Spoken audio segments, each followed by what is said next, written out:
रुको, हाँ, रुक जाओ। ये वीडियो तुम्हें यूं ही नहीं मिला है। आज कुछ ऐसा होने वाला है जो शायद पिछले कई महीनों से तुम्हारे दिल की गहराइयों में दबी एक प्रार्थना का जवाब है। ये कोई साधारण शुरुआत नहीं, ये तुम्हारी किस्मत में लिखा हुआ संदेश है। तुमने कई रातें जागकर निकाली हैं, कई बार मंदिर जाकर रोए हो, कई बार हाथ जोड़े, कई बार बस चुपचाप आसमान की तरफ देखा और पूछा, भगवान, मेरी सुनोगे कब? और आज आज वही दिन है जब तुम्हारे उस सवाल का जवाब मिलने वाला है। तुम्हें विश्वास नहीं होगा, लेकिन ब्रह्मांड में कोई शक्ति ऐसी है जो हर प्रार्थना सुनती है। वो चाहे हनुमान जी हों या राम जी, या सिर्फ तुम्हारे अपने कर्मों की पुकार। लेकिन संदेश तभी आता है जब व्यक्ति बिल्कुल तैयार होता है। और तुम्हें ये वीडियो मिलना, तुम्हारा इसे खोलना, तुम्हारा इसे स्किप ना करना, ये सब एक संकेत है कि आज कुछ बदलने वाला है। शायद तुमने नौकरी के लिए प्रार्थना की थी, या किसी रिश्ते के लिए, या किसी बीमारी से छुटकारे के लिए, या बस अपने मन की शांति के लिए। तुम जो भी झेल रहे थे, सच में तुम अकेले नहीं थे। भगवान तुम्हारे साथ चल रहे थे, और आज उनकी तरफ से तुम्हें पहली रोशनी दिखाई जाएगी। ये वीडियो तुम्हारे पास फॉर यू में आया या खुद तुमने टाइप किया, ये सिर्फ किस्मत नहीं, ये जवाब है। जब भगवान किसी भक्त को कुछ बड़ा देने वाले होते हैं, तो पहले एक संकेत भेजते हैं, और अक्सर वो संकेत यही होता है, किसी कहानी के जरिए, किसी आवाज के जरिए, या किसी वीडियो के जरिए। और आज तुम्हारी जिंदगी का वो संकेत यहीं से शुरू होने वाला है। तुम्हारे साथ जो भी संघर्ष था, जो महीनों से तुम्हें परेशान कर रहा था, उसका एक एक जवाब अब खुलने वाला है। आज मैं तुम्हें एक ऐसी कहानी सुनाने वाला हूं जो तुम्हारे दिल में उम्मीद की लौ जला देगी। एक ऐसी कहानी जिसमें एक आम इंसान की पुकार सीधे हनुमान जी तक पहुंची, और महीनों बाद कैसे एक चमत्कार हुआ जिसने उसकी पूरी जिंदगी बदल दी। तुम्हारी अपनी प्रार्थनाओं का जवाब भी किसी चमत्कार की तरह ही आता है, धीरे धीरे, कदम दर कदम, संकेत दर संकेत। लेकिन ये कहानी सिर्फ कहानी नहीं है, ये एक संदेश है, और इसका हर शब्द उन लोगों तक पहुंचता है जिनके दिल में दर्द है, जिनके मन में सवाल है, और जो सच में इंतजार कर रहे हैं एक दिव्य उत्तर का। तो अगर तुम ये सुन रहे हो, तो ये मत मानना कि ये संयोग है। सुनना, बहुत ध्यान से सुनना, क्योंकि इसी कहानी में वो संकेत छुपा है जिसका तुम महीनों से इंतजार कर रहे थे।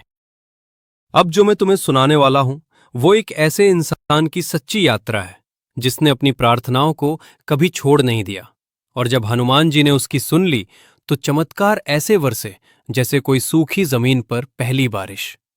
उसकी तरह तुम्हारे जीवन में भी कुछ बड़ा घटने वाला है, और इस कहानी का पहला वाक्य शायद तुम्हारी प्रार्थनाओं का पहला जवाब हो सकता है।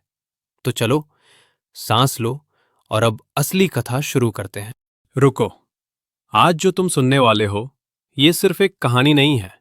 ये उस भक्त का अनुभव है जिसकी प्रार्थनाएं महीनों से आसमान में घूमती रहीं, और आखिरकार हनुमान जी तक पहुंच गईं।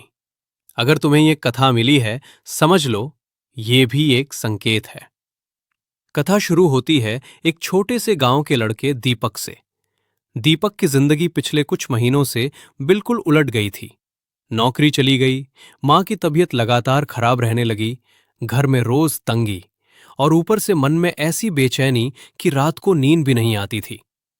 कई बार उसने मंदिर जाकर हनुमान जी के सामने सिर्फ एक ही बात कही, बजरंगबली, अगर सच में मेरी सुन रहे हो, तो एक बार बस मेरा हाथ पकड़ लो।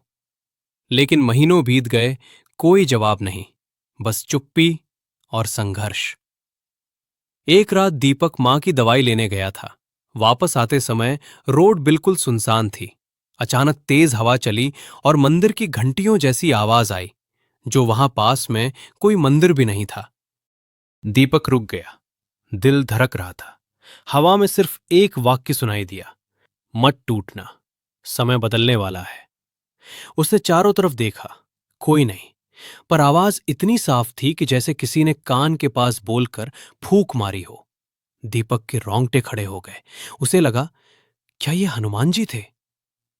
अगली सुबह दीपक ने तय किया कि चाहे कुछ भी हो, वो 11 दिन तक हनुमान चालीसा का पाठ रोज करेगा। पहले दिन मंदिर पहुंचा, बिल्कुल खाली, सिर्फ दीपक और हनुमान जी की प्रतिमा पर गिरती हुई हल्की सी धूप।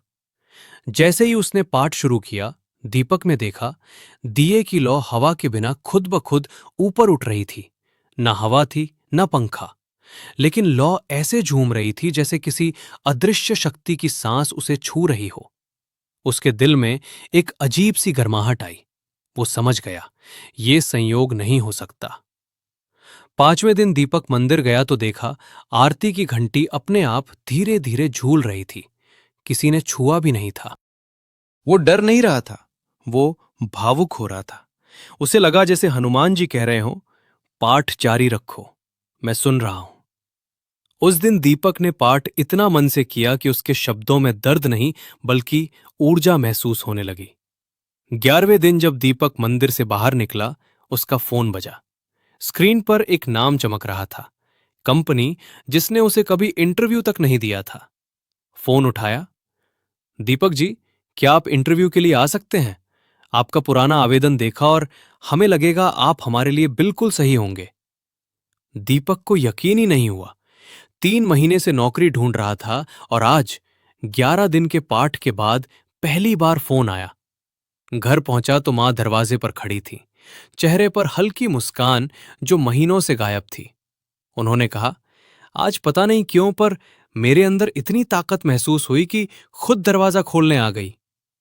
दीपक की आंखें नम हो गई। उसने मन ही मन कहा, जय बजरंगबली। कुछ बदल रहा था और ये सिर्फ शुरुआत थी। इंटरव्यू वाले दिन दीपक मंदिर गया, प्रसाद रखा और हाथ जोड़कर बोला, भगवान, बस आज मेरे साथ रहना। जैसे ही मुड़ा उसने देखा हनुमान जी की प्रतिमा के ठीक पीछे एक हल्की सी नारंगी रोशनी चमकी। 1 सेकंड, 2 सेकंड, फिर गायब। वो समझ गया, ये आशीर्वाद है। उस दिन उसका इंटरव्यू इतना अच्छा गया कि एचआर ने उसे वहीं पर कहा, आपकी ज्वाइनिंग अगले हफ्ते से है। जिस दिन उसे अपॉइंटमेंट लेटर मिला, वही दिन था जो कई महीनों की उसकी प्रार्थनाओं का सीधा जवाब बनकर आया। दीपक घर आया, मंदिर में दिया जलाया और सिर्फ इतना कहा, हनुमान जी, आपने सच में। कभी कभी भगवान तुरंत जवाब नहीं देते, क्योंकि वो सही समय का इंतजार करते हैं। और जब समय आता है तो चमत्कार ऐसे बरसते हैं जितना इंसान सोच भी नहीं सकता।